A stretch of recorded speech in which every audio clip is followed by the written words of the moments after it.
Before I talk about 4.3 account balances and terminology, I just want to recap section 4.2. So again, when we're dealing with asset accounts, if there's an increase in an asset account, it's going to be a debit. And if there's a decrease to an asset account, it's going to be a credit. For liabilities, if there's an increase to the account, there's going to be a credit. And if there's a decrease to the account, it's a debit. And same thing with owner's equity. If there's an increase in owner's equity, you record it as a credit, and if there's a decrease in owner's equity, it is a debit. And again, if you remember that each T account has the following information, has the name of the account written on the top, and then the dollar value of the account gives an indication of whether the balance is a debit or a credit. When addressing calculating the balance of an account, the balance of an account gives the dollar value of the account and shows whether it has a debit or a credit situation.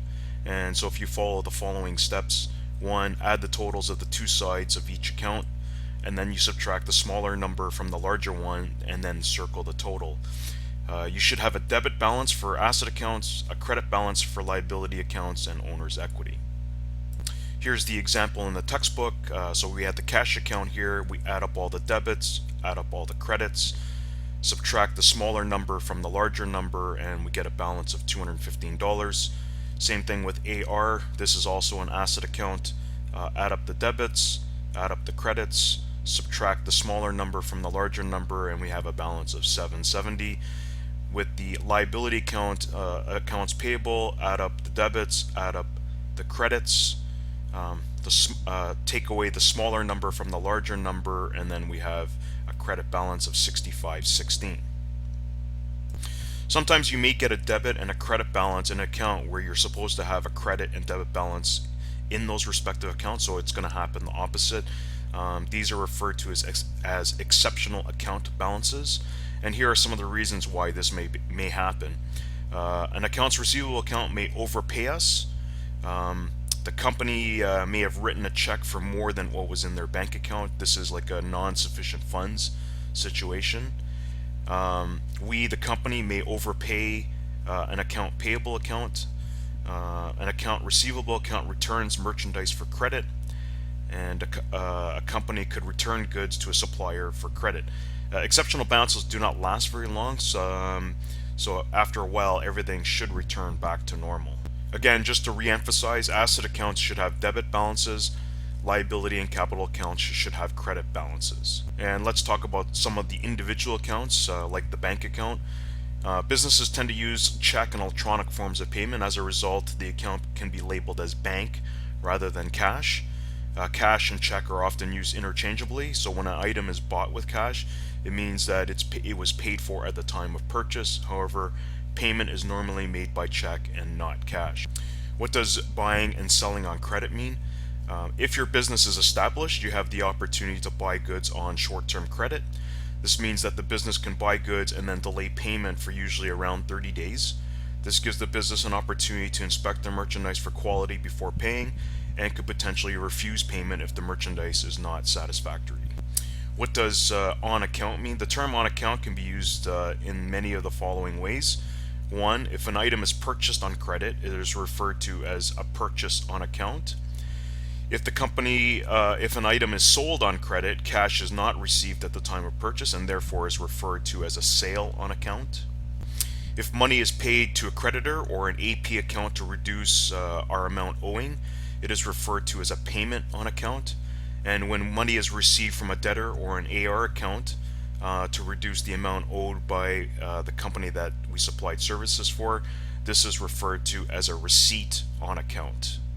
And here's what the T accounts would look like in the 4 situations.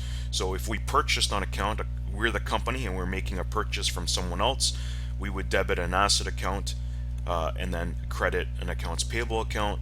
If we sold something on account, we would debit accounts receivable and credit capital.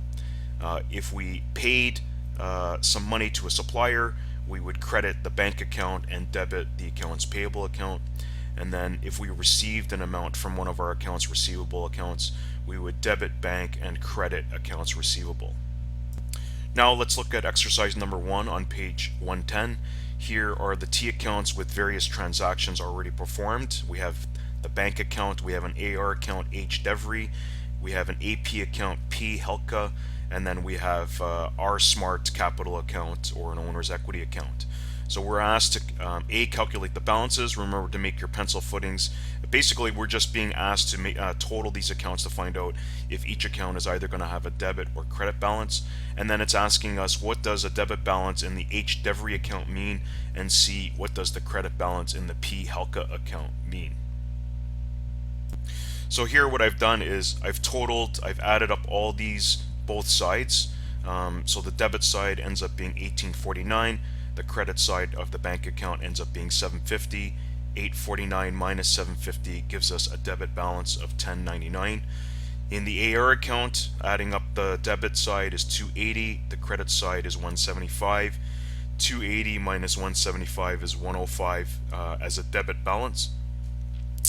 In the AP account, adding up the debit side is $75, adding up the credit side is $290. $290 minus $75 gives us a credit balance of $215. And then finally in the capital account, $31.40 minus $150 gives us a credit balance of $29.90. So to answer the questions, the debit account, the debit balance in the H. Devry account means that H. Devry still owes us, or the company, $105. Part C, the credit balance in the P. Helka account, which is an account payable account, means that we, the company, still owe them $250 for services or merchandise rendered already. All right, again, so keeping with the video and the task method, you should try and take notes, summarize the video, and then come to class with questions. If you have no questions, perhaps create some questions that you think could possibly be potential test questions. All right, see you in class Monday.